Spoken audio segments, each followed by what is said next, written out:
JC दशा येईल माझे अंगावर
पहिले चालवून श्री हरिभक्ती करायला आदरणीय श्री आनंद महाराज कदम त्यांना साथ करतील.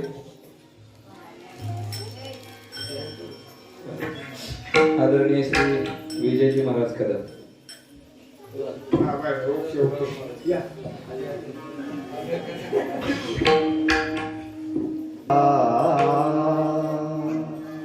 काय आहे श्री दशा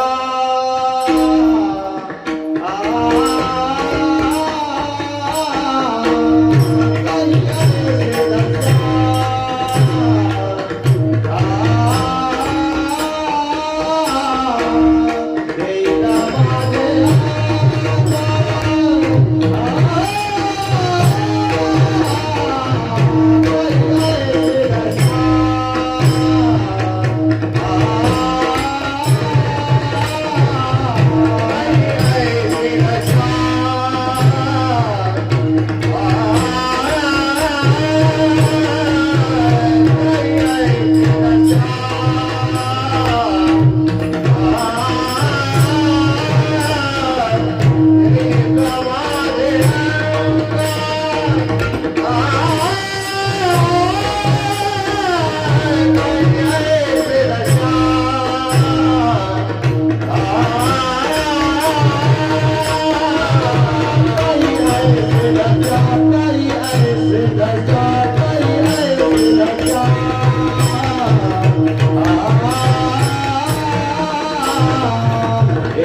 चित्त पांडुरंगा झुरतसे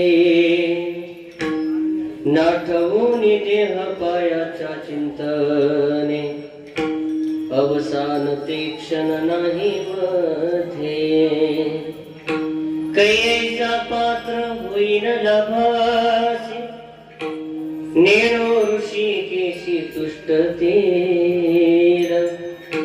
नाठवूनी देह पायाच्या चिंतने अवसान ते क्षण नाही मध्ये तुका म्हणे धन्य मानिन संचिता घेईन ते नित्य प्रेम सुख नाठवूनी देह पायाच्या चिंतने अवसान ते क्षण नाही मध्ये नमो विठ्ठला राजया पांडुरंगा नमो रुक्मिणी माऊली ज्ञानगंगा नमो पुंडरीका नमो चंद्रभागा नमस्कार माझा रुक्मिणी पांडुरंगा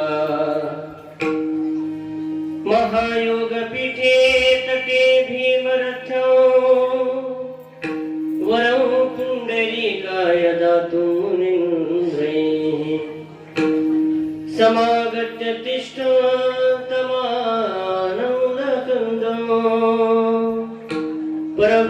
परब्रह्मलिङ्गो भजे पांडुरंगो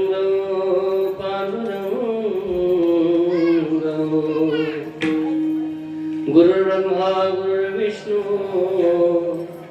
गुरुर्देवो महेश्वरः गुरुर्साक्षात् परब्रह्म तस्मै श्री गुरवे नमः जयांची केलिया स्मरण होय सकळ विद्यांचे अधिकरण तेची बंधू श्री चरण श्री गुरूंचे ते नमस्कारुने आता पांडुरंगा करू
जप प्राण तन से निकले, गोविंद नाम लेकर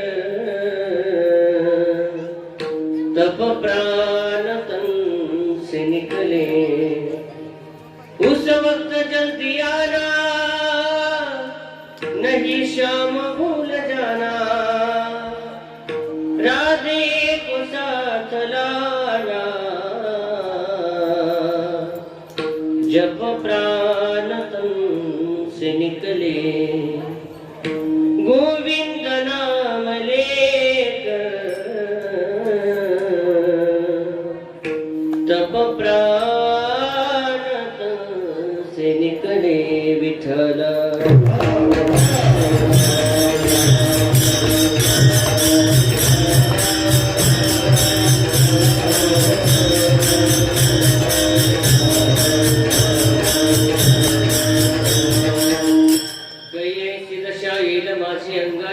पांडुरंगा झुरत असे, नाठवणी देह पायाच्या चिंतने, अवसान ते क्षण नाही मध्ये।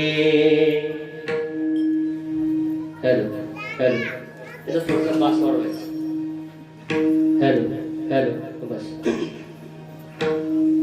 कैसी दशा येईल माझी अंगा, चित्त पांडुरंगा झुरत असे, नाठवणे देह पायाच्या चिंतने, अवसान ते क्षण नाही मध्ये। प्रस्तुत प्राप्त प्रसंगी प्राप्त स्थळी कीर्तन रूपी सेवकर्ता निवडलेला भंग।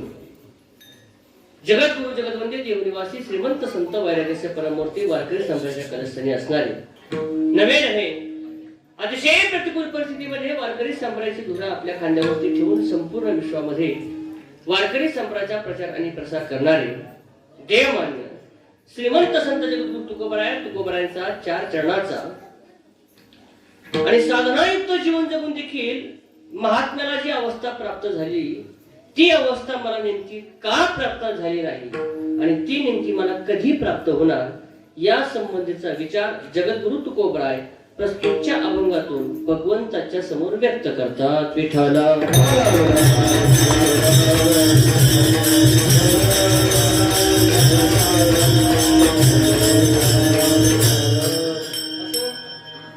सेवेला सुरुवात करण्यापूर्वी कार्यक्रमाच्या आयोजनासंबंधी नियोजनासंबंधी 2 शब्द बोलणं वक्त्याचं आद्य कर्तव्य। या न्यायानं आपल्या या श्री क्षेत्र तोरणेवाडी निपाणी तालुका जावळी जिल्हा सातारा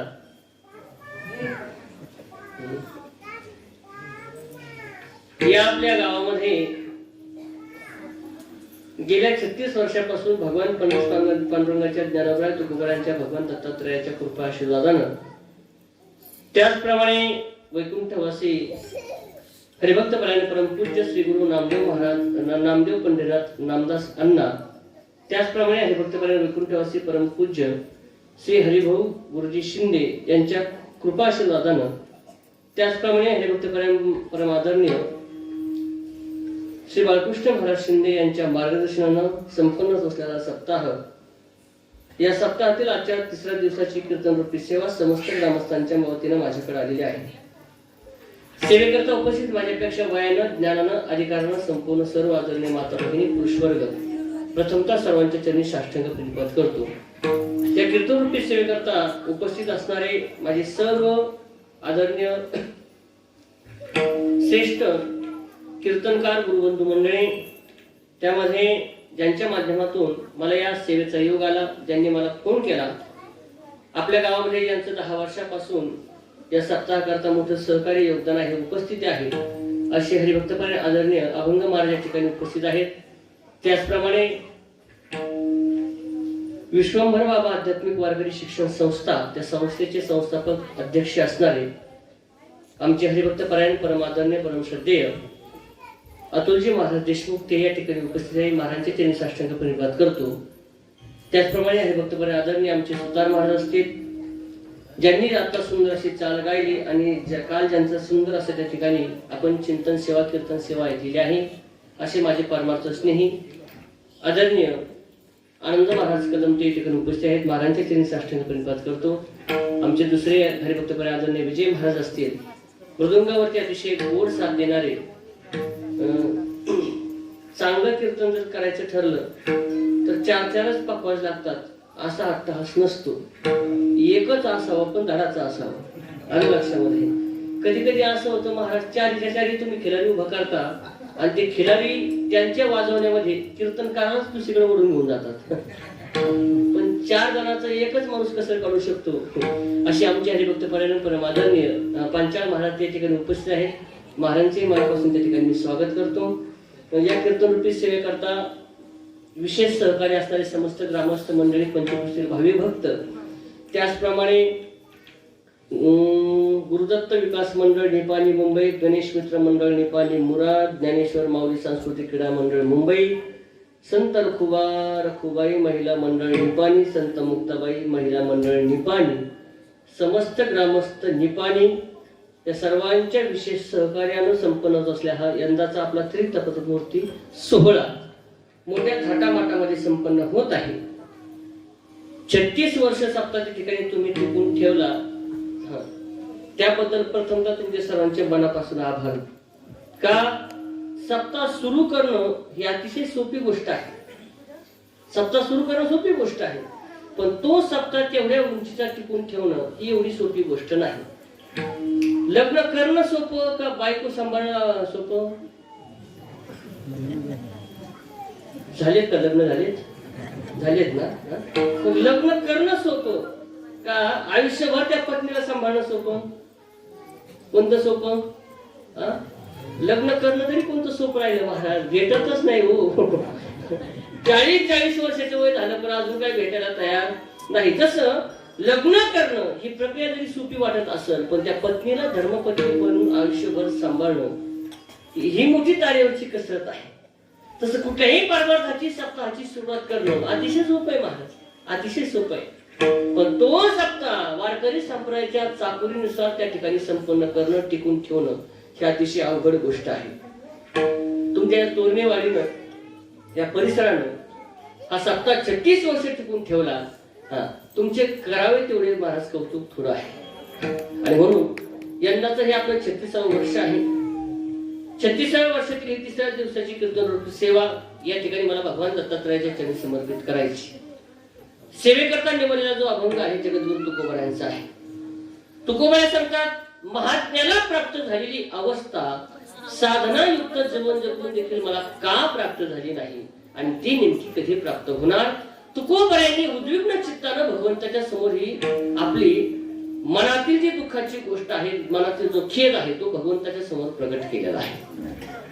प्रस्तावनेमध्ये महत्वाचा मुद्दा असा आहे, मावशी शांत बसा, मावशी शांत बसा.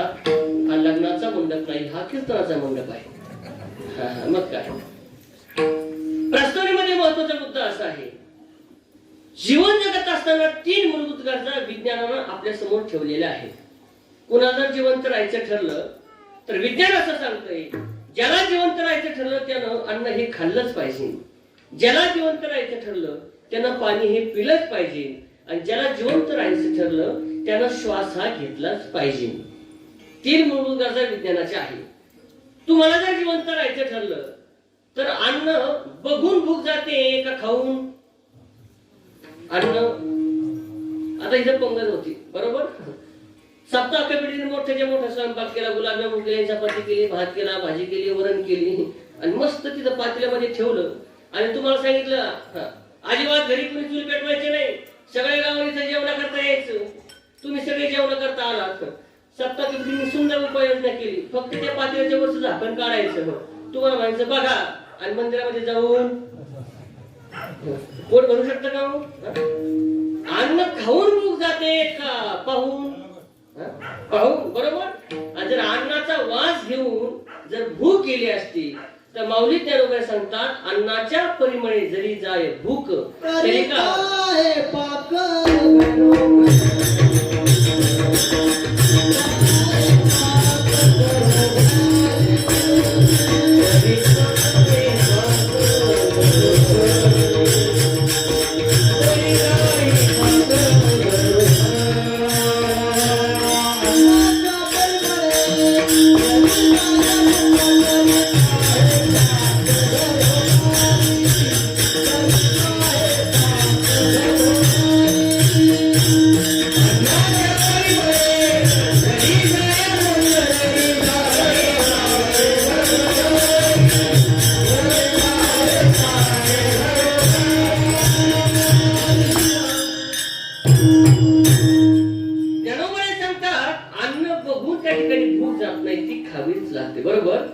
जर अन्नाच्या वासाने जर भूक गेली असती तर मला असं वाटलं मेड्यासारख्या शहरामध्ये गेला असता, हॉटेलच्या पुढे उभा राहिला असता, भरपूर भज्याचा वास घेतला असता, घरी आल्यानंतर पत्नीला म्हटलं असतं आज काय जेवायला जेवायची इच्छा नाही, स्वयंपाक करू नको, भरपूर भज्याचा वास घेऊन. असं जमू शकतं का हो? नाही. जसं जीवन जगायचं ठरलं अन्न हे खावंच लागतं. दुसऱ्या महत्वाची मूलभूत विज्ञान सांगतंय तुम्हाला जिवंत राहायचं ठरलं तर पाणी प्यावंच लागतं. पाणी बघून तहान जाते का पिऊन? बघून जाते का पिऊन? काय पिऊन? हे महत्वाचं ध्यानात ठेवा. माऊलीच्या मला सांगतात अरे पाणी जर बघून तहान गेली असती तर सकाळी सकाळी पाणी सुटल्यावर जे नळावरची भांडणं होतात ते झालीच नसते ना महाराज. देखून या जीवन जरी जाय तहान तरी काही साठवण घरोघरी. अन्न खाऊन भूक जाते, पाणी पिऊन तहान जाते. तसं जिवंत राहायचं ठरलं तर तुम्ही श्वास घेतला पाहिजे का घेतलाच पाहिजे? श्वास घेतला पाहिजे का घेतलाच पाहिजे? घेतला पाहिजे का घेतलाच पाहिजे? घेतला पाहिजे का घेतलाच पाहिजे? घेतला पाहिजे का घेतलाच पाहिजे? घेतलाच पाहिजे. कधी घेतला पाहिजे? सोमवारी, मंगळवारी, अमावस्या, पौर्णिमेला. अरे जिवंत राहायचं म्हटलं का माणसानं श्वास हा घेतलाच पाहिजे. जसं अन्न गरजेचं आहे, पाणी गरजेचं आहे आणि श्वास गरजेचा आहे, तसं साधू संत आणि शास्त्र असं सांगतंय तुम्ही मनुष्य म्हणून जन्माला आलात ना तर माणसाच्या जीवनामध्ये प्रत्येक मनुष्यानं परमार्थ हा परमार्थ केलाच पाहिजे. 3 मूलभूत गरजा विज्ञानाची आहे आणि 4थी मूलभूत गरज ही शास्त्राने सांगितलेली आहे. नवे तुकोबराज सांगतात भगवंताने सुंदर नद्याची रचना आहे ना ती रचना फक्त आणि फक्त परमार्था करताच केली महाराज. तो या झाला फाटा बाधी केला,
भगवंताने हा सुंदर नर्दे दिलाय ना.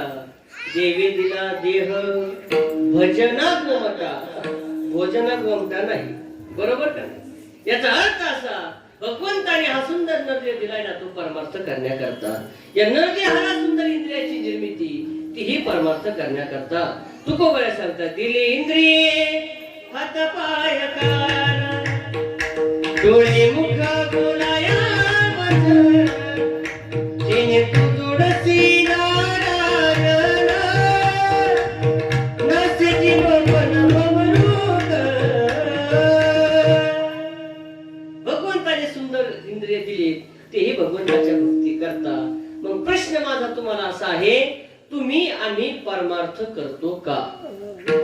करतो का हो? करतो का परमार्थ? करतो का? करतो का? करतो का? करतो का? तुम्ही विचार करा. मी चहा घेऊन तो गावातून कुठून तरी आला. याच्याकरता कीर्तन 7 ते 9 वाजे लागत आहे बरं. देवी दिला देह भोजना गोमटा आणि तो या झाला फाटा. भगवंताने सुंदर नरदेव परमार्थाचा जर दिला असं जर तुमचं म्हणणं असेल महाराज, तर माणसं परमार्थ करतात का? प्रश्न असा आहे, माणसं जरी परमार्थ करीत असले, करताना दिसत असले, पण तो परमार्थ साधुसंत आणि शास्त्राला मान्य असेलच खात्रीने सांगता येत नाही. आपला परमार्थ चाललाय महाराज, नक्कीच चाललाय, पण तो परमार्थ आपल्या मनानं परमार्थ चाललाय. सुभाषितकार सांगतात, गता अनुगती के लोका न लोक परमार्थी कहा वालुका लिंग मात्रेन कथम मे ताम्र भाजनम. आपला जो परमार्थ चाललाय ना, तो देखोवेकी परमार्थ चाललाय. अजून सोप्या भाषेत सांगायचं ठरलं तर त्यानं माळ घातली म्हणून आम्ही माळ घालायची, बरोबर ना? त्याने आळंदी पंढरपूरची वारी केली म्हणून आम्ही आळंदी पंढरपूरची वारी केली. गतानुगतिक परमार्थ तुम्ही आम्ही केल्यामुळं तुमच्या आमच्या जीवनामध्ये आतापर्यंत भगवंताची प्राप्ती झालीच नाही महाराज, झालीच नाही, बरोबर ना? 36 वर्ष आहे त्या ठिकाणी सप्ताहाचं वय आपल्या. काही माणसाचं वय 70 वर्ष, 80 वर्ष, 90 वर्षापासून आपला परमार्थ चाललाय. मग 90 वर्ष परमार्थ करून देखील मला भगवंताची प्राप्ती का झाली नाही? कधी मनात विचार आला का हो? आला का? आला का? नाही. संसारामध्ये जर एखादा तोटा झाला तर माणसं त्याच्यावरती घरी जाऊन रात्रभर जागून विचार करतात, बरोबर ना? मग परमार्थातला जर तुमच्या आमच्या जर तोटा आहे तर तो परमार्थातल्या तोट्याचा विचार माणसं करत नाही.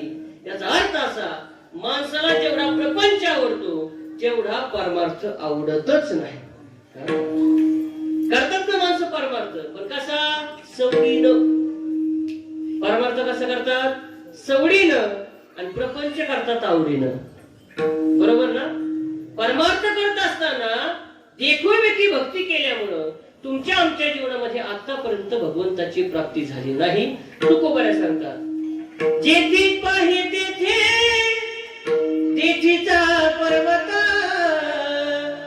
पायावी नभिवता तातडीची, पायावी नभिवता तातडीची.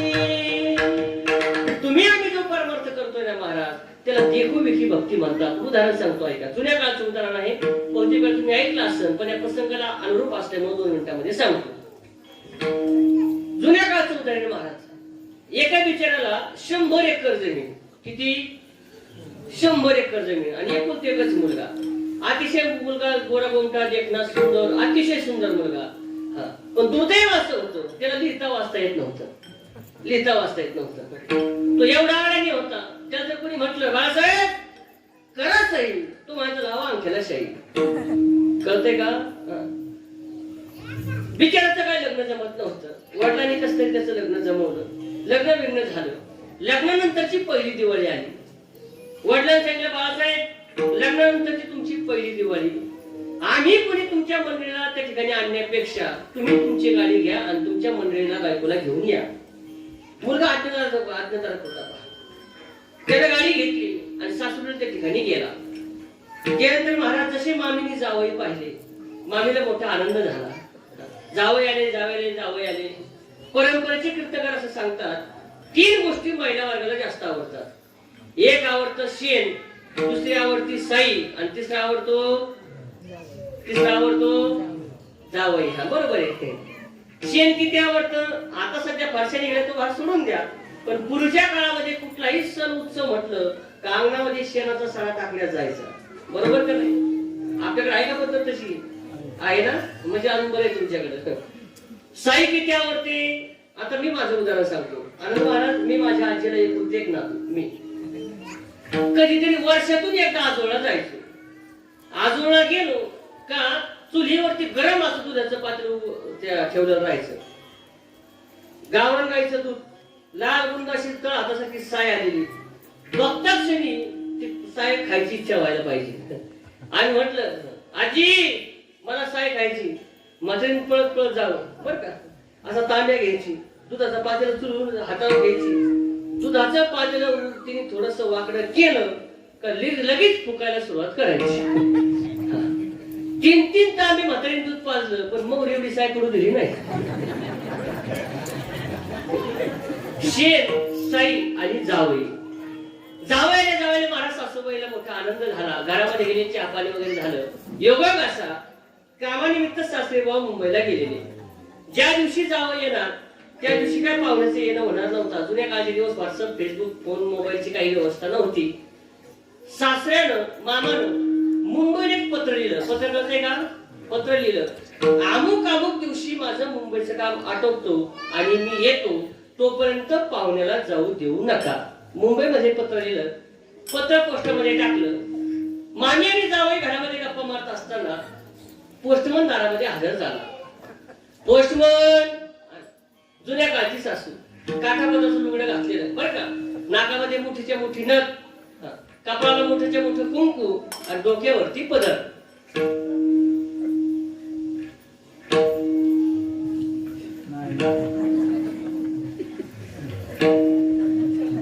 आता राहू द्या, जुन्या काळचा. मामी चालत चालत गेल्या, सही केली आणि पत्र सोडून घेतलं. घरामध्ये येऊन बसल्या. आता मामीने असा विचार केला, आपला सुटा फुटातला जावई, एवढा श्रीमंत जावई, एवढा गोरागोमटा जावई, एवढा पैशावाला जावई, याच्यात एकच पत्र फोडणं आणि पत्र वाचणं हे काय बरं दिसत नाही. म्हणून मामीने पत्र वाचण्याकरता पाहुण्याच्या हातामध्ये दिलं. जावयाने मोठेपणाने घेतलं, पण कळतंय का? 5 मिनिटं झाली, 10 मिनिटं झाली, पाहुणे पत्र फोडीत नाही, पत्र वाचित नाही. त्याला स्वतःचाच राग यायला लागला. त्यावेळेस जर शाळेत गेलो असतो तर असाच सासूचा अपमान झाला. म्हणजे लोकांना सगळीकडे अपमान झालेला चालतो. फक्त बरोबर आहे, बरोबर आहे. इथपर्यंत आला का मोकळं बोलून टाकायचं, अजिबात घाबरायचं नाही. जावयाला मोठा अपमान वाटायला लागला, नाविलाज झाला आणि पत्र वाचता येत नाही म्हणून जावई रडायला लागला. हीच गोष्ट मामीने पाहिली. मामी म्हणली, बाई काय माझा पाहुणा हुशार, काय माझा जावई हुशार, अजून पत्र फोडलंही नाही, पत्र वाचलंही नाही, तरी पत्रामध्ये काय लिहिलं हे माझ्या जावयाने. ज्या अर्थी पाहुणा रडतो त्या अर्थी मुंबईला बॉम्बस्फोट झाला आणि त्याच्यात बाब्याचा बाप गेला नाही, सापडला. काल्या पण राहू द्या आपल्या. जावई रडतात, मामी रडतात, दोघांचा आवाज घरामधून. मुलीने ऐकला, धावत धावत आली, आई शेजारी बसली आणि तिने रडायला सुरुवात केली. तिघांचा आवाज घरातील आधीपाशी सुनांनी ऐकला, धावत धावत आल्या, नंदा शेजारी बसल्या, त्यांनी रडायला सुरुवात केली. या सगळ्यांचा आवाज घरातील आधीपाशी मुलांनी ऐकला, धावत धावत आली, बायका शेजारी बसले, त्यांनी रडायला सुरुवात केली. होता नव्हता करता घरातला आवाज गल्लीमध्ये गेला. जेवळची धामधूम चालू. लोकांनी हातचं काम सोडायचं, जागा भेटत तिथं बसायचं आणि स्वरात सुरू रडायला सुरुवात करायची. घर भरलं, अंगण भरलं, वाटा भरला, वाट्याच्या पलीकडे लोक आणि निस्ता रडायचा कार्यक्रम चालू. आता त्या रडायला काय स्वर आहे का हो? काही 2 पांढरे 4 नाही, त्याचा एकच स्वर. गरीब माणसाची ध्वजारी बायांचे पिपण्या चौद्या कवडत. एवढा मोठा रडायचा कार्यक्रम चालला. महाराज घर भरलं, अंगण भरलं, वाट्याच्या पलीकडे माणसं. शेवटचे रडत होते. एक वयस्कर बाबा काठी टेकत त्याच्याकडे गेले आणि विचारलं, काय रडतो? तो मला माहिती नाही, वाट्यावरचे रडतात म्हणून मी. आता यांची साखळी पहा. वाट्यावरचे विचार तुम्ही काय रडता? ते म्हणले घरातले रडतात म्हणून. घरातला विचार तुम्ही काय रडता? ते म्हणले त्यांचे मुलं रडतात म्हणून. पोरांना विचार तुम्ही काय रडता? ते म्हणले आमच्या बायका रडतात म्हणून. सुनाला विचार तुम्ही काय रडता? ते म्हणले आमची नणंद रडती म्हणून. नंदाला विचारलं, बाई कुठे? अगं तू का रडती? ती म्हणली माझी मम्मी रडती म्हणून. सासूबाईला विचारलं, मामी तुम्ही काय रडता? ती म्हणली पाहुणा रडतो म्हणून. आणि पाहुण्याला विचारलं, जावई बाबा ओ भाषे, तुम्हाला रडायला काय झालं? तुम्हाला पत्र वाचता येत नाही. गतानुगतिके लोका न लोक पारमार्थिका पालुकालिंग मात्रेन कथम मे ताम्र भाजनम. कोण म्हणतं परमार्थ करत नाही? सगळे माणसं परमार्थ करतात, पण तुमची आमची परमार्थाची प्रक्रिया अशी महाराज. त्यानं माळ घातली म्हणून आम्ही माळ घालायची, त्याने आळंदी पंढरपूरची वारी केली म्हणून आम्ही आळंदी पंढरपूरची वारी करायची. असा परमार्थ जर तुम्ही कराल तर माऊली ज्ञानोबरायांच्या भाषेत सांगायचं ठरलं. मनोमार्गे गेला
मनोमार्गे गेला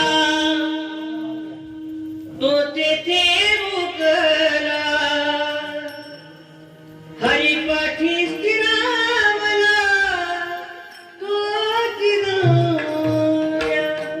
परमार्थ तुम्ही आम्ही करतोय, पण परमार्थ करत असताना परमार्थाची प्रक्रिया चुकल्यामुळं तुमच्या आमच्या जीवनामध्ये भगवंताची प्राप्ती झाली नाही. विठ्ठल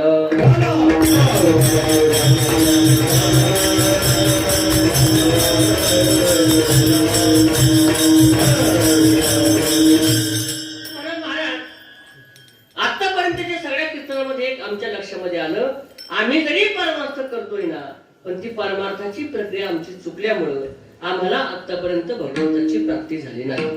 काय करावं आम्ही आमच्या उर्वरित जीवनामध्ये भगवंताच्या प्राप्ती करता? काय का मौलिक ज्ञानोबराय तुकोबासारखे साधू संत आहे, शास्त्र आहे, महाराज हे अतिशय दयाळू कृपाळू आहे. या सर्व अज्ञानी जीवाचा उद्धार कशाने होईल ना, फक्त आणि फक्त जीवाच्या उद्धाराची तळमळ ज्यांना आहे ना, त्याला संत आणि शास्त्र म्हणतात. महाराज सांगतात तुकोबाराय, वाटतंय ना तुम्हाला तुमच्या जीवनामध्ये भगवंताची प्राप्ती व्हावी, तर दोघांकरता दोन अतिशय महत्वाचे नियम शास्त्राने तुमच्या आमच्याकरता प्रतिपादन केलेले आहे. काय आहे नियम? प्रापंचिक माणसाकरता एक नियम आहे आणि पारमार्थिक माणसाकरता एक नियम. दोघांकरता दोन उत्कृष्ट नियम आहेत. पहा, सूत्रच म्हणून त्याला आपण. संसारी माणसाला आहे त्या परिस्थितीमध्ये समाधान मिळवायचं असेल तर त्याच्याकरता एक सूत्र, आणि प्रापंचिक माणसाला भगवंताची प्राप्ती करून घ्यायची असेल तर त्याच्याकरता एक सूत्र. दोघांकरता अतिशय दोन गोड आणि सोपे सूत्र शास्त्राने आपल्याला सांगितले. प्रापंचिक माणसाला आहे त्या परिस्थितीमध्ये समाधान मिळवायचं असेल तर त्यानं संसार नेमकी करावा कसा, आणि पारमार्थिक माणसाला भगवंताची प्राप्ती करून घ्यायची असेल तर त्यानं परमार्थ करावा कसा. संसारी माणसाला आहे त्या परिस्थितीमध्ये समाधान मिळवायचं असेल तर त्यानं संसार करायचा आहे खाली पाहून. फक्त नीट ध्यानामध्ये ठेवा, आहे त्या परिस्थितीमध्ये समाधान मिळवायचं असेल तर संसार करायचा आहे, संसार करायचा आहे, संसार करायचा आहे. बोलायला शिका, अजिबात लाजू नका. चुकलं तर चुकू द्या गाड्या, पण बोला चला तुम्ही. संसार करायचा छान. आणि प्रापंचिक पारमार्थिक माणसाला भगवंताची प्राप्ती करून घ्यायची असेल तर त्यानं परमार्थ करायचा वरती पाहून. परमार्थ करायचा, संसार करायचा आणि परमार्थ करायचा. फक्त याचा शब्दशः अर्थ घेऊ नका. शब्दशः अर्थ तुम्ही म्हणता महाराज तू म्हणजे संसार खाली पाहून करा म्हणजे खाली मुंडकं घालायचं तसंच बोंबलत चालायचं, त्याचा तसा अर्थ होत नाही. ही मराठी भाषा आहे महाराज. मराठी भाषा एवढी प्रगल्भ आहे. जगाच्या पाठीवर अनेक प्रकारच्या भाषा आहेत पण मराठी भाषा एवढी श्रेष्ठ भाषा तुम्हाला जगात दुसरी कोणतीच सापडणार आहे महाराज. आपला स्वाभिमानी मराठी भाषा पण आपल्याला कमीपणा वाटायला लागला. आता कमीपणा वाटतो मराठी जर बोलायचं ठरलं. लोक म्हणतात महाराज त्या अतिशय गावंडळे का, एक शब्द त्याला इंग्लिश येत नाही. अरे इंग्लिश येणं म्हणजे लोक त्याला भूषण समजतात. नाही, मराठी भाषा एवढी प्रगल्भ भाषा जगाच्या पाठीवर दुसरी कोणतीच नाही. बरं तुम्हाला असं वाटतं का मराठी भाषा सोपी आहे? असं वाटतं का? गैरसमज तुमचा. सगळ्या भाषा तुम्ही शिकू शकता पण मराठी भाषा सहजासहजी कळणं शक्य नाही महाराज. का? अरे शब्द एक आणि एका शब्दाला पर्याय 10,000 शब्द आहेत. इंग्लिशचा जर विषय घेतला आपण तर पाण्याला इंग्लिश मध्ये वॉटर म्हणतात. काय म्हणतात? वॉटर. मग वॉटरला पर्यायी शब्द इंग्लिश मध्ये दुसरा कोणता आहे का? आहे का? आहे का? हिनेकर बाबा आहे का? नाही तुम्ही आहेत का? जाऊ दे बाकीचं शब्दाचं काही होऊ द्या. कुठला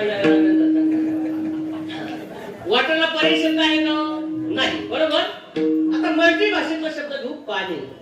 बरं पाणी म्हणजे पाणी, जल म्हणजे नीर म्हणजे तोय म्हणजे याला म्हणतात मराठी भाषा. शब्द एक आणि पर्याय 10,000 शब्द आहेत. की मी काय विस्तार केला आणि संसार करा खाली पाहून आणि परमार्थ करा वरती पाहून याचा नेमकी अर्थ काय. अमेरिकेचा एक मित्र पुण्याला मराठी भाषा शिकण्याकरता आला. पुण्याच्या मित्राला म्हटलं मित्र मला 8 महिन्यामध्ये मराठी भाषा शिकायची. तो पुण्याचा मित्र म्हटलं भल्या माणसं अख्खं आयुष्य गेलं आमच्याकडे काही त्यांचं अजून मराठी भाषेने बोलता येत नाही. काळाची गोष्ट खूप लांब आहे. तुम्हाला मित्र मला माहिती नाही किती तरुण आहे एवढ्या कोरोनाच्या काळात आलोय मला मराठी भाषा शिकायची. ठीक आहे. त्यांचा क्लास सुरू झाला. पहा पुण्याचे मित्र त्या अमेरिकेचे मित्रांना रोज 10 शब्द द्यायचे आणि ते पाठ करायचे. असा 6 महिने त्यांचा दिनक्रम चालला. किती महिने? 6 महिने. 6 महिने त्या अमेरिकेच्या मित्राला असं वाटलं का मला सगळी मराठी यायला लागली. ते जरा परत ऐकून चालायला लागले छाती तुम्ही. प्रसंग असा झाला एके दिवशी अमेरिकेचा मित्र आणि त्या पुण्याचा मित्र हॉलमध्ये गप्पा मारत असताना तेवढ्यामध्ये पत्नी किचन मधून आली त्या पुण्याच्या मित्राची. ती ल्यावं गरम गरम स्वयंपाक झालाय पटकन 2 घास खाऊन घ्या. त्या पुण्याच्या मित्राला सांगितलं अजून महत्वाच्या विषयावरती चर्चा चालली. 10 मिनिटं थांब आम्ही 10 मिनिटांनी जेवायला येतो. नावी झाला पत्नीचा बिचारीचा. आतमध्ये गेली 10-15 मिनिटं वाट बघितली पुन्हा बाहेर आली. हो अजून स्वयंपाक सगळा गार व्हायला लागला पटकन 2 घास खाऊन घ्या. त्याला सांगितलं अजून फक्त 10 मिनिटं थांब महत्वाचा मुद्दा चाललाय महत्वाच्या विषयावर चर्चा आहे 10 मिनिटांनी जेवायला करता येतो. 10-15 मिनिटं झाली महाराज हा काय बिचारा आतमध्ये गेला नाही. 20 मिनिटांनी पुन्हा ती बाहेर आली.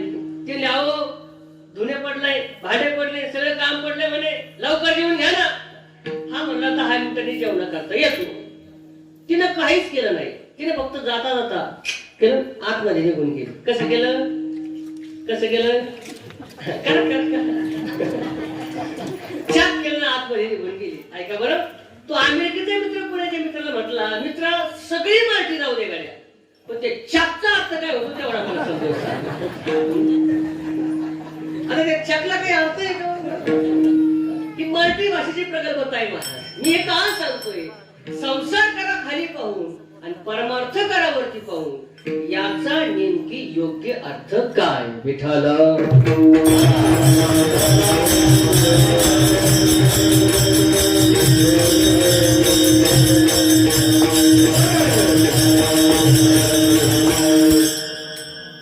तुकोबाई सांगतात शास्त्र असं सांगते संसार करा खाली पाहून याचा अर्थ असा आपल्यापेक्षा जे दीन आहे आपल्यापेक्षा जे दुर्बळ आहे आपल्यापेक्षा जे गरीब आहे त्यांच्याकडे पाहत पाहत आपण आपलं जीवन जगणं याला म्हणतात संसारातलं खाली पाहणं. खाली पाहणं आले ध्यानामध्ये नाही आला तुमच्या ध्यानात ऐका, तुम्हाला 2 टायमाला का होईना कोरडी ओढी भाकर खायला मिळते ना, मग तुम्ही बघा कुणाकडं. अरे ज्याला एका टायमाला सुद्धा खायची भ्रांत आहे, तुम्ही त्याच्याकडे पहा आणि देवाला म्हणा, देवा त्याच्यापेक्षा मी खूप बरा. याला म्हणतात संसारातलं खाली पाहणं. महाराज असं जर आम्ही वागलो तर आम्हाला काय मिळेल? समाधान मिळेल महाराज, समाधान मिळेल. तुम्हाला बसायला करता मोडकी तोडकी का होईना सायकल आहे, दिली देवाला तुम्हाला सायकल. मग तुम्ही बघा कुणाकडं. अरे ज्याला बसायला सायकल सुद्धा नाही ना, तुम्ही त्याच्याकडे पहा आणि देवाला म्हणा, देवा त्याच्यापेक्षा मी खूप बरा. याला म्हणतात संसारातलं खाली पाहणं. आणि परमार्थामध्ये वरती पाहणं कशाला म्हणतात? आपल्यापेक्षा श्रेष्ठ साधू संतांना काय करून भगवंताची प्राप्ती करून घेतली, त्यांच्या विचाराचं चिंतन करत करत जाणं आणि एक दिवस आपण सुद्धा भगवंताच्या ठिकाणी त्या ठिकाणी प्राप्त करून घेणं, याला म्हणतात परमार्थातलं वरती पाहणं. तुकोबाराय सांगतात, पुढे गेले त्यांचा पुढे गेले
शोधित मार्ग चला जाऊ माग घेता. मी तुकोबाराय सांगतात, ज्या पद्धतीने आमच्यापेक्षा श्रेष्ठ साधू संत भगवंताचं चिंतन करत विचार करत भगवंताच्या स्वरूपाच्या ठिकाणी प्राप्त झाले, त्याला म्हणतात परमार्थातलं वरती पाहणं, वरती पाहणं.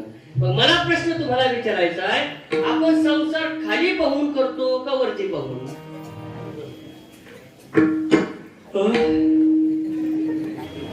तेवढं जरी खाली पाहून करतो का वरती पाहून? खाली पाहून करतो का वरती पाहून? संसार खाली पाहून करतो का वरती पाहून? रिवर्स गिअर टाकलाय महाराज आपण, डायरेक्ट रिवर्स गिअर. माणसं संसार करतात वरती पाहून आणि परमार्थ करतात खाली पाहून. बरोबर ना? आपल्या झोपडीच्या दारात उभा राहतो आणि शेजार त्याचा बंगला पाहून जुळतो. बरोबर ना? देवाला म्हणतो, देवा त्याच्यासारखं मला का नाही, त्याच्यासारखं मला का नाही. राहिला कुठं उभा? आपल्या झोपडीच्या दारात. आणि बघतो काय? मग याला संसारातलं खाली पाहणं म्हणतात का वरती पाहणं? वरती पाहणं महाराज. तुमच्या आमच्या जीवनामध्ये समाधान नावाचा शब्द का नाही? आपला संसार वरती पाहून चाललाय. अजून एक वाक्य लक्षामध्ये ठेवा, माणूस स्वतःच्या दुःखाने जेवढा दुःखी नाही. वाक्य ध्यानामध्ये घ्या, बारीक ऐका. माणूस स्वतःच्या दुःखाने जेवढा दुःखी नाही, तेवढा दुःखी तो दुसऱ्याच्या सुखाने महाराज. कळतंय का वाक्य? स्वतःच्या दुःखाने कोणी दुःखी नाही जगामध्ये, मग दुसऱ्याच्या सुखाने दुःखी. उन्हात काम करणाऱ्या माणसाला ऊन तेव्हाच लागतं जेव्हा त्यानं एखादा सावलीत बसलेला पाहिल्यावर. बरोबर ना? ही जगाची स्थिती आहे महाराज. मावशी समजा तुमच्या मालकानं, तुमच्या मिस्टरनं, मालक जुना शब्द झाला, मिस्टरनं तुम्हाला या दिवाळीला 3 तोळ्याचं गंठण केलं. गंठण करताय का? गंठण नेकलेस 3 तोळ्याचं केलं बरं का. आणि तुमच्या शेजारणीला तिच्या मिस्टरानं 5 तोळ्याचं नेकलेस केलं. किती? 5 तोळ्याचं. तुम्हाला जर कळालं का तुमच्या शेजारणीला तुमच्यापेक्षा 2 तोळ्यानं मोठं नेकलेस केलं तर तुम्हाला तुमच्या 3 तोळ्याच्या नेकलेसचं सुख भेटल का? भेटल का? भेटल का? नाही, नाही ना? नाही भेटायचं ना. कसं भेटल? वस्तुस्थिती महाराज, वस्तुस्थिती ती. आणि माणसाला संसारामध्ये जर वरती पायचं जर व्यसन लागलं नसतं ना तर माणूस निश्चितपणे समाधानी राहिला असता, समाधानी राहिला असता. पण आपल्या झोपडीच्या दारात उभा राहतो आणि शेजार त्याचा बंगला पाहून झुरतो आणि झुरून झुरून देवाला एकच म्हणतो, देवा त्याच्यासारखं मला का नाही? शास्त्र सांगतंय, तुकोबारा सांगतात, त्याच्यासारखं तुला मिळू शकत नाही का? त्याला एकच कारण, प्रत्येकाच्या प्रारब्धामध्ये असलेली भिन्नता. तुकोबारा सांगतात, प्रारब्धीची जोडे धर, प्रारब्धीची जोडे धर,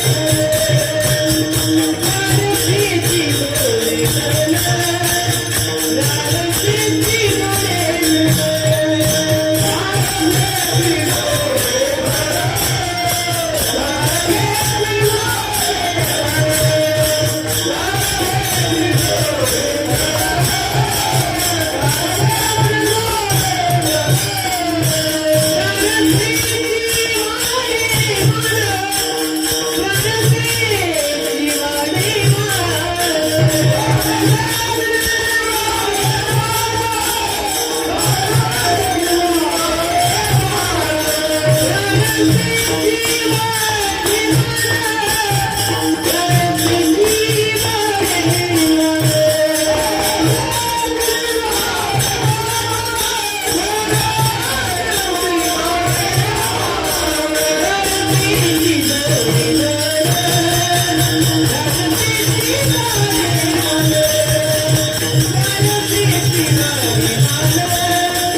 प्रारब्धीची जोडे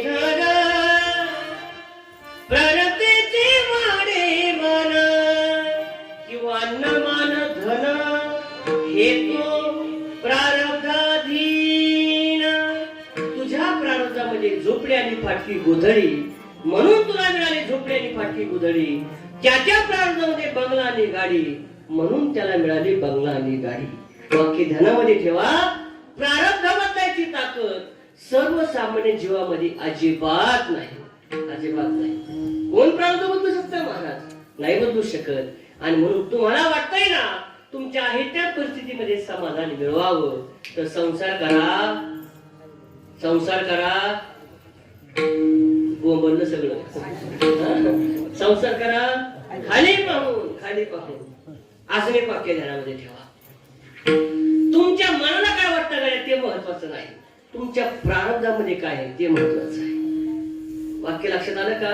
मनाला काय वाटतं ते महत्वाचं नाही, प्रारब्धामध्ये काय आहे ते महत्वाचं आहे. मनाला काही वाटतं ना, काही वाटतं.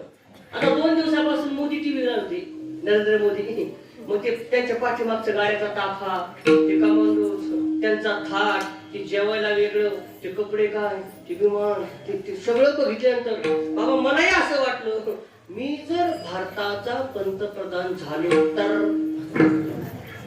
मला वाटलं, माझ्या मनाला वाटलं, पण मनाला वाटलं उपयोग नाही. प्रार्थ सांगताय जोगडे हो, तुम्ही कीर्तन करतच गोमडत फिरा बाबा. मनाला काही वाटतं ना, काय वाटतं, काय वाटत ते विसरून घ्या. आता कधी कधी आम्ही आम्ही आमच्या गाडीत बसलेलो असलो, आमच्या शेतात चांगली घोषणा गेली 30-35 लाखाची, तर आमच्या मनाला असं वाटतं देवा अशी गाडी मला का नाही. कुठं बघतो बरोबर का नाही. आता हे मी फक्त माझं उघड सांगितलं आणि तुम्ही सांगत नाही, एवढंच फरक आहे फक्त. तुम्हाला कधी कधी वाटतं ना, कुणाला वाटत नाही. आणि पण प्रारब्ध शब्दाची व्याख्याच गाड्या मोठी गोड आहे. कशाला म्हणतात प्रारब्ध? आपण ठरवायचं एक आणि घडतं दुसरं, याचं नाव आहे प्रारब्ध. मी सांगत नाही, सुभाषितकार सांगतात. मनसा चिंतितं कार्यं दैवम अन्यत्र चिंतयेत् राजकन्या प्रसंगेन व्याघ्रो जटिलो भक्षिकाः. मनसा चिंतितं कार्यं दैवम अन्यत्र चिंतयेत्. मनाने ठरवायचं एक आणि घडतं दुसरं, याचं नाव आहे प्रारब्ध. उदाहरण सांगतो ऐका. अतिशय श्रीमंत राजा होता पहा, जुन्या काळामध्ये श्रीमंत राजा, विद्वान होता, ज्ञानी होता, श्रीमंतही होता, पण त्याला एकुलती एक मुलगी होती. एकुलती एक मुलगी. मला हा एक प्रश्न आहे अजून आनंद महाराज. देवाचं गणित काय अजून नवर गेलेलं पुढे बरं काही. जिथं खायला काहीच नाही तिथं खाणारे भरपूर असतात, बरोबर ना. आणि जिथं खायला भरपूर तिथं खाणारेच कोणी नसतात, है का नाही. एकुलती एक मुलगी महाराज त्या राजाला. मुलगी उपवर झाली म्हणजे लग्नाला आली. त्या राजाने असा विचार केला, एकुलती एक मुलगी, हिला जो पती मिळणार आहे तो या नगरीचा भावी राजा राहणार आहे, माझ्या सगळ्या संपत्तीचा भावी वारसदार आहे. मग हिचं नेमकी भविष्य कसं तेवढं मला बघू द्या. काय झालं काय झालं काय झालं, चुकलंय का माझं काही असलं तर सांगा तेवढं माहिती करून. काय शांत बसा ना, 50 मिनिटं राहिले आपल्याकडे, संपत आले आपलं. काय सांगत होतो? तुम्हाला तरी काय करायचं, आपलं 11 वाजता बसायचं, झटकायचं, जायचं निघून, त्याला काय काय सांगत होतो? एवढे चांगले कीर्तन ऐकणारे असले तर 10 वर्ष एकाच आबावर बोलून तरी चालून मला. ऐका, राजाचं उदाहरण सांगत होतो. मुलगी उपवर झाली म्हणजे लग्नाला आली. राजाने विचार करायचं नेमकी भविष्य कसं आहे तेवढं आपण बघूयात, ठीक आहे. राजानं 2 सैनिकाला आपल्याच नगरीच्या बाहेर नदीच्या कडेला एक अतिशय तरुण विद्वान ज्योतिष राहत होता. त्यांच्याकडे 2 सैनिकाला पाठवलं, सेवकाला पाठवलं आणि सांगितलं जा ताबडतोब त्या सेवा ज्योतिषाला घेऊन या, ठीक आहे. सैनिक त्या ठिकाणी सेवक त्या ज्योतिषाकडे गेले आणि सांगितलं, ओ महाराजच्या आज्ञे ताबडतोब तुम्हाला त्या ठिकाणी राजवाड्यावरती बोलवलंय, ठीक आहे. ज्योतिषानं पंचांग वगैरे घेतलं आणि निघाला. महाराजच्या पुढे हात जोडून उभा राहिला. महाराज काय आज्ञा आहे तुमची? काय नाही काका, मला असं वाटतंय माझी मुलगी उपवर झालेली आहे, मग तिचं नेमकी भविष्य कसं तेवढं तुम्ही मला सांगा, ठीक आहे. ज्योतिषानं कुंडली त्या ठिकाणी राजकन्याची बघितली आणि महाराजांना सांगितलं, महाराज मला जर एकदा तुम्ही राजकन्या बघू दिली तर मला अजून ते भविष्य सांगण्याकरता सोपं जाईल, ठीक आहे. हात मारले त्या ठिकाणी राजकन्याला महाराजांनी. राजकन्या बाहेर. राजकन्या धावत धावत बाहेर आली. जशी राजकन्या बघितली त्या ज्योतिषाचं बॅलन्स बिघडलं. ज्योतिषानं मनात विचार केला, समजा मी ही तरुण आहे, विद्वान आहे, माझंही लग्न झालेलं नाही, समजा राजानं ही राजकन्या जर मला दिली तर या नगरीचा राजा कोण? मीच. म्हणजे लग्न लावायचे, दावे करायचे काही काम राहणार? त्याच्या मनात विचार आला, पण त्यांना विचार मनात आल्याबरोबर स्वतःची जीभ दाबली. काय जीभ दाबली? हा जर विचार मी राजाला बोलून दाखवला तर उद्या 12:30 वाजताच राजा माझं लग्न बसलं महाराज, चेक केल्याशिवाय राहणार नाही. विचार मनामध्ये आल्याबरोबर त्याला सगळं त्या राजकन्याचं भविष्यच उलट सांगितलं महाराज. ज्याचं लग्न झालं नसेल त्याला हे भविष्य व्यवस्थित ऐकून ठेवा. हमखास बायको मिळते ज्योतिषाचं भविष्य महाराज, मी कशाला बोलतो? त्याला ते भविष्यच उलट सांगितलं. महाराज तुमची मुलगी मूळ नक्षत्रावरती जन्माला आली, एवढंच नाही हिला मंगळ हिचा जर तुम्ही लग्न करायचं ठरवलं, ज्यावेळी तुम्ही हिला घोड्यावरती उभा करा, हिच्या पाया मंगळ असल्यामुळं एक तर ही तरी मरण, नाही तर हिचा होणारा पती तरी मरण. एवढंच नाही हिला जर तुम्ही नगरीमध्ये ठेवलं, हिचा पायगुण एवढा खराब आहे, एवढा वाईट आहे, हिच्या पायगुणामुळं तुमच्यावरती परचक्र त्या ठिकाणी चालून येईल. त्याच्यामध्ये तुम्ही म्हणा राजकन्या म्हणत, राणी म्हणत, सैन्य म्हणत, रक्ताची पूर व्हाल. आणि म्हणून एकच पर्याय आहे, तू म्हणा याच्यावरती काहीतरी उपाय केला पाहिजे. सगळं भविष्य ऐकलं. अरे एवढी वाईट आहे माझी मुलगी. हो महाराज, ठीक आहे ज्योतिषी, याच्यावरती पर्याय काय? काहीतरी इलाज असेल ना, तोडगा असेल ना, आहे ना? काय नाही, एक लाकडी खोकं घ्या. खोकं कळतंय? खोकं लाकडी, लाकडी खोकं घ्या. त्या खोक्यामध्ये राजकन्या बसवा, खोकं पॅक करा, खोकं नदीत सोडून द्या. म्हणजे हिचं नशीब असेल तिकडे ती वाहत. आयडिया कळली का तुम्हाला? नाही कळली. याच्या मनात एकच गंमत, आता राजा गेला खोक्यामध्ये घालणार, खोकं नदीमध्ये सोडणार, खोकं वाहत माझ्या घराजवळ येणार, त्याच्यातून मी राजकन्या घेणार, तिच्याबरोबर लग्न करणार आणि नगरीचा राजा होणार. असं सांगत होतं ज्योतिषाचं. इथे यायचं फक्त बरं का. सगळं हिला त्याला सांगितलं, हार करणारा दक्षिणा घेतली, ज्योतिषी निघून गेले. पण महाराज 1 दिवस झाले, 2 दिवस झाले, 3 दिवस झाले, राजा मोठा चिंतातूर झाला. का? अरे कुठे मुलगी माझी, हिला जो पती मिळणार आहे, हिच्या पोटीचा मुलगा जन्माला येणार आहे, नगरीचा भावी वारस राहणार आहे. आणि मुलगी जर गेली तर माझ्या नगरीला भावी वारस कोण राहणार? या चिंतेपोटी महाराज 1 दिवस झाले, 2 दिवस झाले, 3 दिवस झाले, महाराज राजा आंघोळी करीत नाही. आंघोळही नाही, चहा नाही, नाश्ता नाही, जेवण नाही, समोसा नाही, ढोकळा नाही. अतिशय चिंतातूर राजा. प्रधानजी त्या ठिकाणी आले आणि राजाचा चेहरा बघितला. प्रधानजी मोठे हुशार होते. चेहरा बघितल्यावर ओळखलं महाराजांना काहीतरी चिंता आहे. हात जोडले. महाराज 3 दिवसापासून बघतो तुमच्या चेहऱ्यावरती काहीतरी काळजी आहे. काय काळजी आहे तुम्हाला? घडलेली सगळी हकीकत राजानं प्रधानजीला सांगितली. प्रधानजी मोठा हुशार होता महाराज, अतिशय चापटर होता. त्याला ज्योतिषाच्या मार्फत कुठले गाव ओळखला. त्याला सांगितलं महाराज काळजी करू नका. त्याला 2 सेवक घेतले, दुसऱ्या राज्यामध्ये गेला आणि एक विद्वान वयस्कर ज्योतिषी घेऊन आला. सांगितलं महाराज बघा तुमच्या मुलीची कुंडली. आता त्या म्हाताऱ्याचा विचार काही स्वार्थच नव्हता, वयस्कर झालेलं ते. त्याला कुंडली बघितल्याबरोबर सांगितलं महाराज काळजी करू नका, तुमची मुलगी अतिशय भाग्यवान आहे, हिला जो पती मिळणार आहे तो शूरवीर पराक्रमी आहे, थोड्या दिवसामध्ये राज्याचा मोठा विस्तार करणार आहे, अजिबात काळजी करायचं कारण नाही. सगळं खरं भविष्य सांगितलं. हार करणारा दक्षिणा घेतली आणि ज्योतिषी निघून गेली.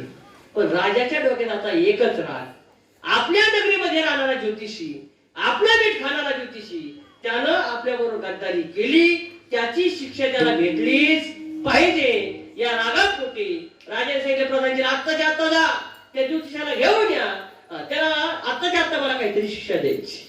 प्रधानजीने सांगितलं महाराज जरा करू डाऊन, शांत का 50% कार्य मी पार पाडलंय ना, आता राहिलेला 50% मीच पार पाडतो, तुम्ही फक्त बघत राहा. नाही काय? ठीक आहे. प्रधानजीने मध्ये 2-3 दिवस जाऊन दिले. 4थ्या दिवशी सकाळी प्रधानजी उठले, जंगलामध्ये गेले आणि त्यांनी एक वाघ धरून आणला. वाघ कळतोय का? वाघ टायगर. लहान लेकरापेक्षा पुढची गंमत झाली इथं. वाघ धरून आणला. पहा तो वाघ 10 दिवस एका खोलीमध्ये बंद केला. त्या वाघाला चहा नाही, नाश्ता नाही, जेवण नाही, फलाहार नाही, काहीच नाही. किती दिवस? 10 दिवस. 11व्या दिवशी एक लाकडी खोकं घेतलं. जागेत का तुम्ही? लाकडी खोकं घेतलं.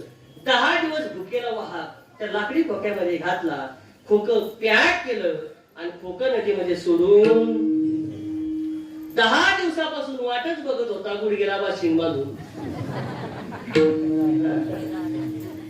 जसं खोकं वाहत त्यांनी पाहिला महाराज नदीमध्ये वाहत आलेलं बघितलं, कपड्या सगळं उडी मारली. आलो का राजकन्या मारली उडी.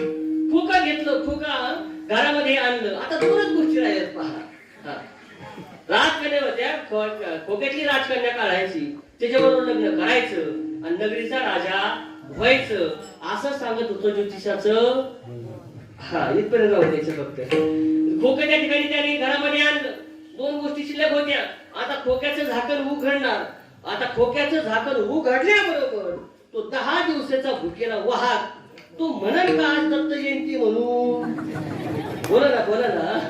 तू म्हणन का सीता जयंती म्हणून? नाही महाराज, 10 दिवसाचा भुकेला वाहक जसं यानं भूक उघडलं, पहिल्या झडपीमध्ये ज्योतिषाचा दाव वाचेरावा एका जागेवरती. दृष्टांत संपला. सिद्धांत ध्यानामध्ये घ्या. मनसा चिंतितं कार्यं दैवम् अन्यत्र चिंतयेत राजकन्या प्रसंगेन व्याघ्रो जटिलो भक्षिकाः. अरे प्रारब्ध म्हणजे काय? आपण ठरवायचं एक आणि घडतं दुसरं. याचं नाव आहे प्रारब्ध. म्हणून तुम्ही तुमच्या झोपडीच्या दारात उभा राहून शेजारचा बंगला पाहून झुरून झुरून मरून जरी गेले तसा तुम्हाला बंगला गाडी मिळू शकत नाही. म्हणून संसार करा. तशी कर्णमध्ये आले महाराज. विठ्ठल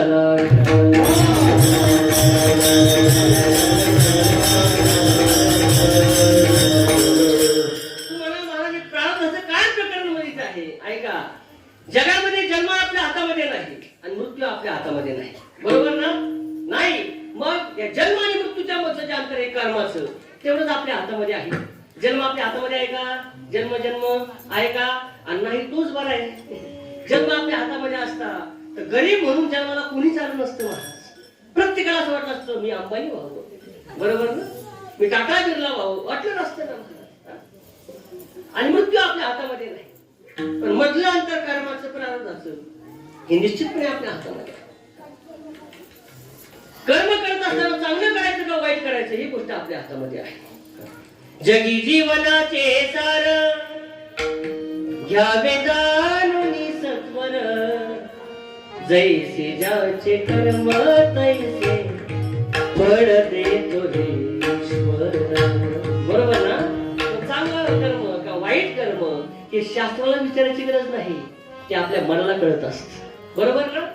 चोरी करणं चांगलं का वाईट? चोरी वाईट आहे हे शास्त्राला विचारायची गरज आहे का? आपलं मन सांगतं आपल्याला. मन सांगतं. वाईट वागत असताना जगाने तुम्हाला पाहू अगर न पाहू पण तुमचं मन तुम्हाला पावलं साक्ष देत असतं, हे वाईट आहे. पिते दूध डोळे मिटुनी जात मांजराची, मनी चोरट्याच्या कारे प्रीती चांदण्याची. सरावाला हातालाही कंप का सुटावा, उघडदार देवाता उघडदार देवा.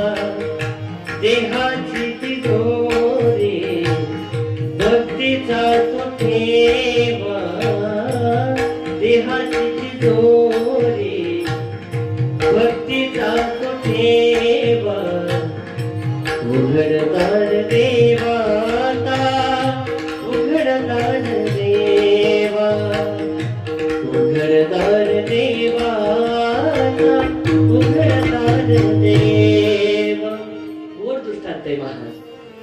पिते दूध डोळे मिटून जात मांजराची. मांजर तुम्हाला सगळ्यांना माहिती आहे. ज्यावेळेस ते मांजर दूध पित असताना स्वतःचे डोळे झाकतं. तुम्ही बघितलं का मांजर? मांजर बघितलं का? मांजर बघितलं का? अरे बघितलं का? मांजर दूध पिताना पाहिलं का? दूध पिताना ते स्वतःचे डोळे झाकतं. स्वतःचे डोळे स्वतःचे डोळे झाकतं. त्या मांजराला असं वाटतं का मी दुधाची चोरी करत असताना मला कुणी बघत, चोरी करत असताना मला कुणी बघत. हे कुणाला वाटतं? वकिला नाही वाटणार आहे कधी, नाही वाटणार. बरोबर? मांजराला असं वाटतं का मी वाईट वागत असताना मला कुणीच बघत नाही. पण हा मांजराचा मूर्खपणा आहे का महामूर्खपणा? महामूर्खपणा आहे का शतमूर्खपणा? मग आपलं काय चाललंय सध्या? कर्म करत असताना तुम्हाला असं वाटतंय मला कुणीच पाहत नाही, कुणी जरी पाहत नाही असं तुम्हाला वाटत असत, पण कर्म ते करत असताना आणि त्या कर्माचं फळ भोगत असताना एक ध्यानामध्ये ठेवा, जैसे ज्याचे कर्म तैसे फळ देतो रे ईश्वर. हा केले कर्म झाले तेची भोगारे, केले कर्म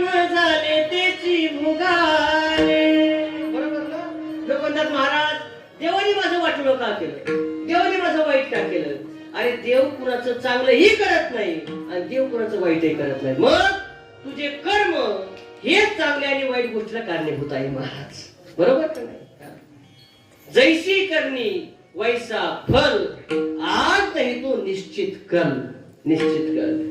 आज जर तुझे मुलं तुला लाथाने जर मारत असतील, शिव्या जर देत असतील, समजून चालायचंय तू सुद्धा तुझ्या आई वडिलांच्या म्हातारपणामध्ये त्यांना कधीतरी लाथा बुक्क्याने मारलंय महाराज. बरोबर का नाही? बरोबर का नाही? उदाहरण तुम्ही ऐकलं असेल, गमतीचं उदाहरण आहे पहा. एका मुलाचं त्या ठिकाणी वडील म्हातारे होता.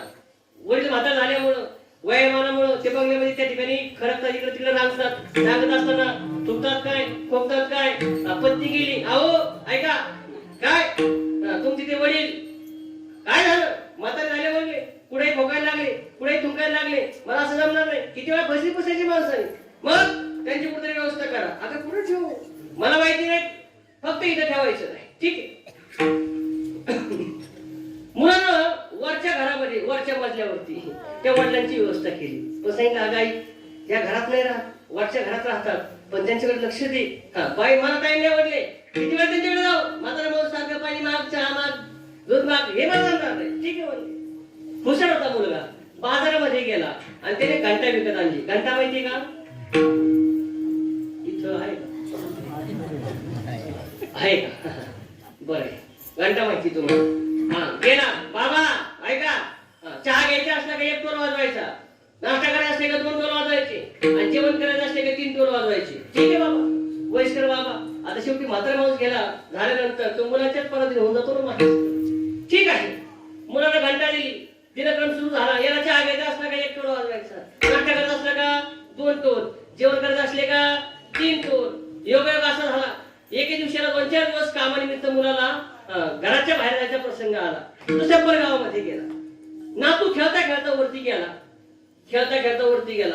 आजोबाची काठी बघितली, चष्मा बघितला, पण त्याला ते घंटा बघितल्याबरोबर ते थोडंसं नवल वाटलं. त्या नातून तो घंटा घेतला आणि खेळता खेळता तो घंटा खाली घेऊन आला. खाली घेऊन घंटा आला. म्हाताऱ्याला मोठी तहान लागली, पण बिलाच नसल्यामुळं आवाज काय देता आला? 1 दिवस झाले, 2 दिवस झाले, 3 दिवस झाले. मला 4थ्या दिवशी मुलगा गावाकडून आला. तो नाही बाबांकडे गेलती का? आणि मग इथे ध्यानामध्ये आलं, 4 दिवसापासून बेल वाजलेली.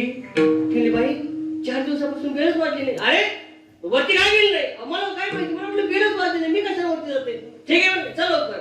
दोघे पती पत्नी वरती गेले महाराज. आता 4 दिवस त्या माणसाला अन्न पाणी मिळालं नाही, ते जिवंत राहील का हो? दुपारी 1चं जेवण जर माणसाला 3ला भेटलं तर माणसाची तळतळ होती का नाही?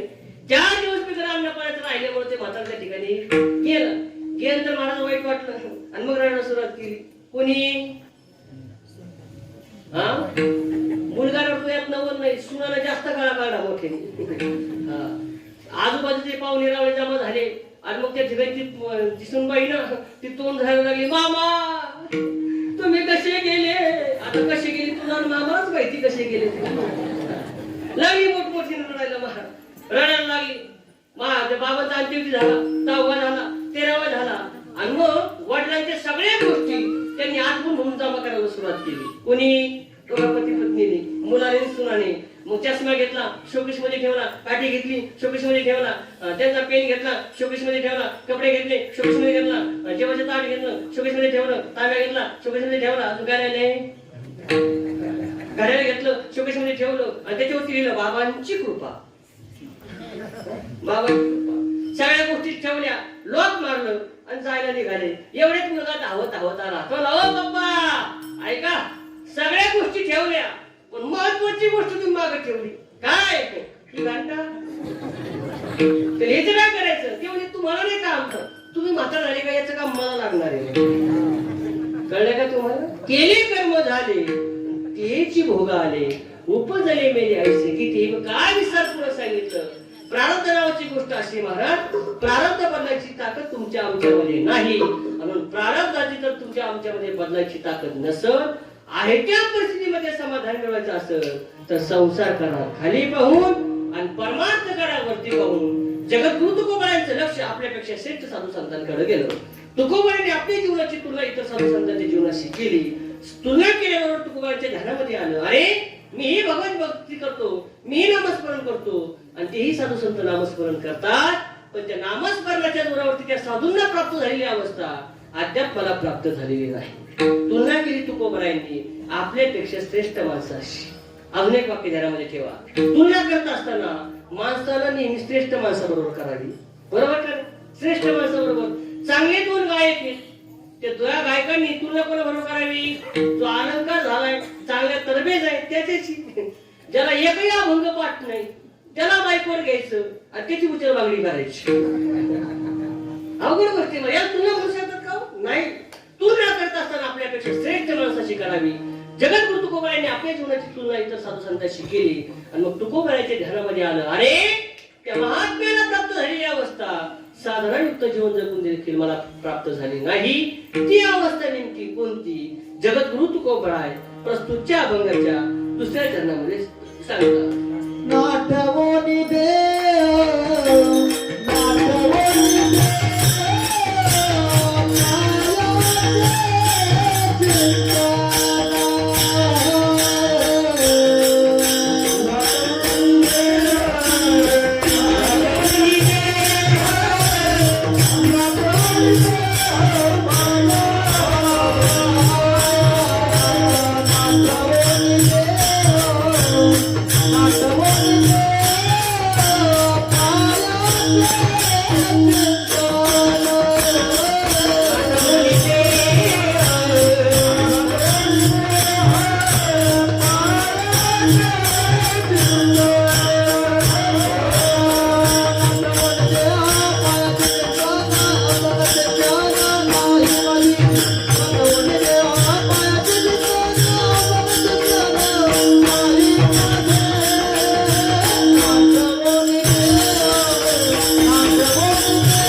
नाठवूनी देह पायाच्या चिंतने.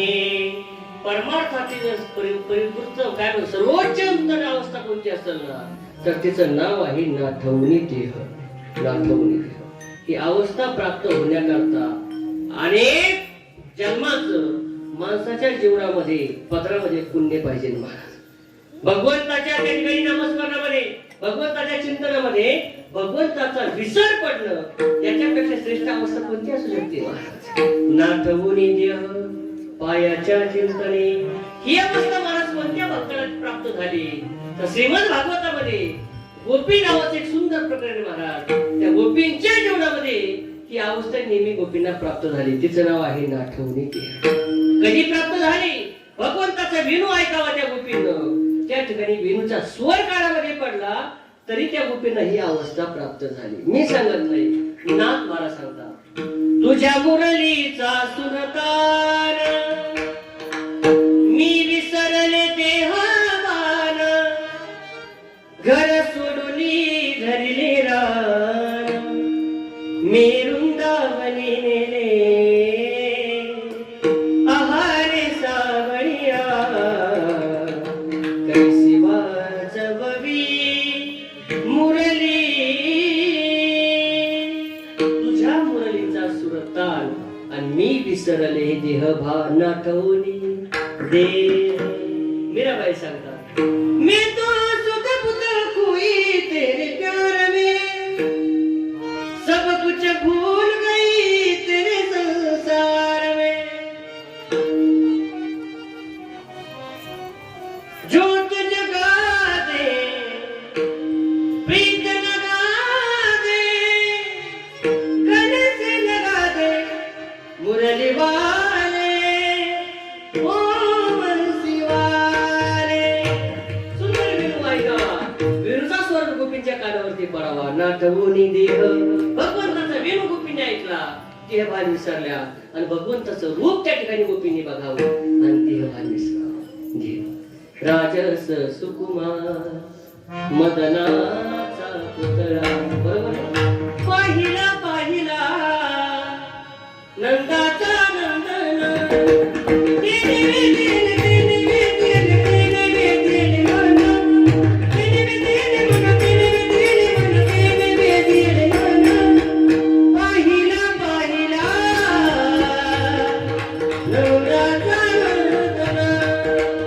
रूप बघितलं, रूप नाटवूनी देह. काय होतं भगवंताचं रूप? हजारो प्रमाण सांगता येतील. जरी की पगडी बांधे सुंदर आकुवाला, कितना सुंदर लागे बिहारी, कितना लागे प्यारा.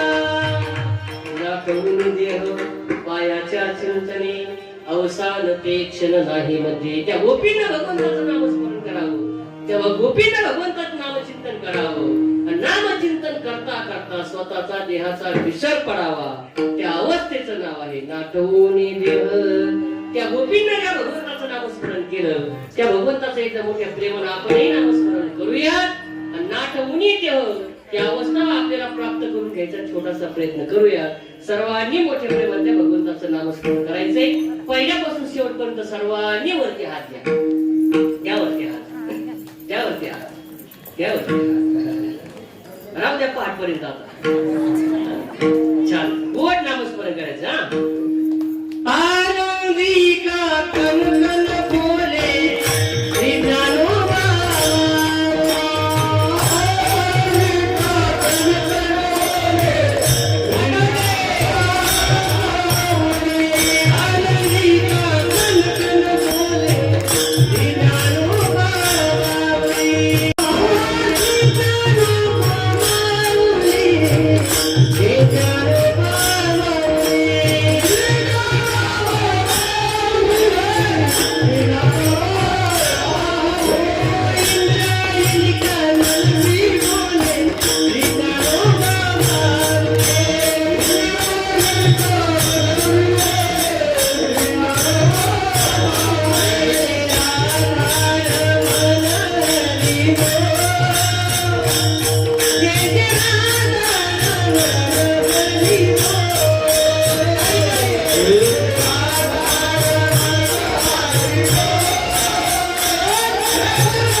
प्राप्त झालेली अवस्था हे भगवंता मला नेमकी कधी प्राप्त होणार? काही ऐसी दशा येईल माझी अंगा चित्त पांडुरंगा झुरत असे विठोबा.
नाठवणी देह पायाच्या चिंतने अवसान ते क्षण नाही मध्ये.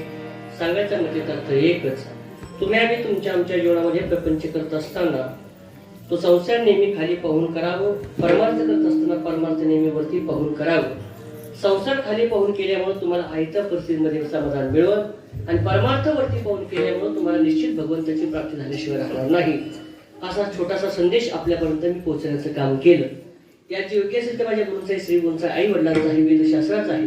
अयोग्य असेल ते माझे बुद्धीचे दोष आहेत. विरोधाकरता शब्द अपशब्द गेला असेल, कुणाचा मुलगा, कुणाचा भाऊ, कुणाचा नातू, या नात्याने माफ करा करत अशी अपेक्षा करतो. जाता महत्वाचे एक दोन संदेश असे. आल्या जीवनामध्ये देव कसा आहे तो मी पाहिलं नाही, मी पाहिलं नाही. पण या जगामध्ये चालते फिरते दैवते कोणते असतील ते आई आणि वडील आहेत. रोज आम्ही यावं कीर्तनामध्ये सांगावं, आई वडिलांची सेवा करा. पण तरी देखील आज 40% समाज असा आहे तो आजही आई बापाची सेवा करत नाही करत. आई बापाची सेवा जर तुम्ही करत नसाल आणि इथे जर तुम्ही सप्त्यामध्ये किती टाळ वाजत असाल, पंक्ती घालत असाल, किती टाळ वाजवत असाल, तर मला असं वाटतंय तुम्हाला अजून परमार्थाची व्याख्याच कळली नाही. माऊली दादा सांगतात, माय बापे केवळ काशी तेने न जावे तीर्थासी, किंवा सगळ्या तीर्थाचे दुरे जे का माता पितरे तया सेवे शिकिर शरीर नकी जे. आई वडिलांचे वृत्त उतरे होण्याकरता स्वतःच्या पायात स्वतःचे कातडीचे जोडे करून जर आई बापाच्या पायामध्ये घातले ना, तर त्या आई बापाच्या वृत्त उतरे होऊ शकत नाही होऊ शकत महाराज. आई ते आई दादा आणि वडील ते वडील आहेत महाराज. वडील ते वडील आहेत. म्हणून आई वडिलांची सेवा करा, आई वडिलांची सेवा करा. हर बात को तुम भूलो भले, माँ बाप को मत भूलना, उपकार उनके लाखों हैं, इस बात को मत भूलना. आई वडिलांची सेवा करा. ज्यांच्यामुळे हा धर्ममंडप जिवंत आहे, ज्यांच्यामुळे तुमचं आमचं कीर्तन जिवंत आहे, ज्यांच्यामुळे तुमची आमची कथा जिवंत आहे ना, त्या जिवंत राहण्याकरता, धर्ममंडपावर जिवंत राहण्याकरता, तुम्ही आणि इथं सुखाने श्वास घेण्याकरता, सुखाने संसार करण्याकरता कोणतरी एक सैनिक असा आहे महाराज, तो स्वतःच्या प्रपंचाची राख रांगोळी करून सीमेवरती त्या ठिकाणी 24 तास डोळ्यामध्ये तेल लावून त्या ठिकाणी राहतोय, लढतोय. म्हणून आपण या ठिकाणी सुखाने श्वास घेतोय महाराज, सुखाने श्वास घेतोय. उपकार आहेत आपल्यावरती, त्यांचे उपकार आहे. मला तुम्ही सांगा बरं, सीमेवरती लढणं आणि राहणं एवढी सोपी गोष्ट आहे का? हा, सोपी गोष्ट आहे. एक मला म्हणलं महाराज बरं फुकट राहतात, मस्त पगार घेतात, घे हातात बंदूक तू राहून बघ. अरे सियाचीन सारखा प्रदेश आहे, सियाचीन -20 टेम्परेचर आहे. किती? -20. त्या ठिकाणी ते जवान तुमच्या आमच्या संरक्षणा करतात, डोळ्यामध्ये तेल घालून रात्रंदिवस राहतात ना. आपल्यावरती उपकार आहेत महाराज, त्यांचे उपकार आहेत. मी का सांगतोय, 4-2 दिवसापूर्वी बिपिन रावत बघितलास ना तुम्ही, शहीद झाले. अरे या सर्व आपल्या सैनिकांचं, आपल्या या सर्व जे रक्षण आहे ना, आर्मी, नेव्ही, एअरफोर्स, तिन्ही दलाचे प्रमुख होते. ज्या वेळेस एखादा जवान शहीद होतो ना, शहीद झालेल्या जवानाच्या पाठीमागच्या कुटुंबाची काय अवस्था होती ना, ते जवळ जाऊन येतं. तुम्ही अभ्यासा. वाईट वाटलं की त्या दिवशी कीर्तन सांगितलं, अरे भारत पाकिस्तानची मॅच व्हावी आणि पाकिस्तान जिंकलं म्हणून भारतामध्ये फटाके वाजावे, याच्यापेक्षा दुर्दैव कोणतं पाहिजे दुसरं? कोणतं दुर्दैव पाहिजे? हा, अरे त्या सैनिकांना जर कळालं ना त्या सीमेवरती का या भारतामध्ये असे काही गद्दार राहतात का पाकिस्तान जिंकल्यानंतर फटाके वाजवतात, तर त्यांचं मनोधैर्य खचल्याशिवाय राहणार नाही महाराज. काय अधिकार आहे तुम्हाला भारतामध्ये राहण्याचा? की भारताचं स्वातंत्र्य कोणाच्या बापाची जहागीरदारी नाही महाराज. याच्याकरता हजारो तरुणांनी प्राणाचं बलिदान दिलंय, हजारो तरुणांनी, बरोबर ना? कितीतरी आमच्या म्हाताऱ्या व्यापारी स्वतःचे एक मुलगा या देशाच्या स्वातंत्र्याकरता बलिदान दिलाय महाराज. कितीतरी माझ्या आया बहिणी तिथं स्वतःच्या कपड्याचं कुंकू या देशाच्या स्वातंत्र्याकरता बलिदान दिलंय ना महाराज. उपकार आहेत आपल्यावरती. अभ्यासा भगतसिंग, अभ्यासा राजगुरू, काय जीवन होते इतिहास होता. अरे भगतसिंगाची आई ज्यावेळेस भगतसिंगाला भेटण्याकरता गेली, फाशीची शिक्षा झाली भगतसिंगाला. गेल्यानंतर आईने तरी गेली भगतसिंगाकडे बघावं आणि आईने रडायला सुरुवात केली. भगत जवळ गेला, मा रोना नाही मा. डोळ्याचे अश्रू पुसले आईच्या भगतसिंगानं. आई म्हटले काय झालं भगत? अरे मी आई तुझी काय झाली का करू शकत नाही, सांगतो भगतसिंग. मा त्या गोऱ्या ठिकाणी जर बघितलं ना की रडणारी भगतसिंगाची आई आहे, तर हे म्हणती की आईनं सुराला जन्म नाही दिला, मग कायराला जन्म दिला महाराज. त्या भगतसिंगाला ज्या फासावर जायचंय, फासावर जात असताना भगतसिंगाचं शेवटचे तुमचे एक वाक्य महाराज गोड सांगतात भगतसिंग महाराज. कर चले हम पिता जानो तन साथियों, अब तुम्हारे हवाले वतन साथियों. अरे आम्ही या भारत भूमीच्या रक्षणाकरता स्वतःच्या प्राणाचं बलिदान देतोय. या सगळ्या माझ्या मागच्या तरुणांना एक विनंती आहे, तुम्ही सुद्धा हिच्या संरक्षणाकरता स्वतःच्या प्राणाचं बलिदान द्या. त्यात भगतसिंगाला जर कळालं की भारतामध्ये राहणारे पाकिस्तान जिंकल्यानंतर फटाकडे वाजवतात, तर काय वाटलं महाराजच्या भगतसिंगाला? सुद्धा भगतसिंगाला काय कीर्तन ऐकता आणि काय सत्य करता महाराज. धर्म जर धोक्यामध्ये असेल ना तर तुमचा आमचा परमार्थ सुद्धा काहीच कामाचा नाही. म्हणून आई वडिलांची सेवा करा. आपल्या गावामध्ये परिसरामध्ये जे जे कोणी देशाच्या सेवेमध्ये आहेत ना त्या तरुणांचा आदर करा. याच्यापेक्षा वेगळा परमार्थ नाही. असो त्या निमित्ताने या ठिकाणी येण्याचा योग आला. झालेली कीर्तन रूपी सेवा पुन्हा एकदा सर्वांच्या त्यांनी समर्पित करतो. आपली तोरणेवाडी असं ज्यांचं आपण 36 वर्ष आहे, 36 वर्ष आहे. भगवंत त्यांनी मला एकच प्रार्थना करायची, भगवंता हा तुझा उत्सव, दत्त जयंतीचा उत्सव, या उत्सवाची यंदाचे 36 वर्ष आहे.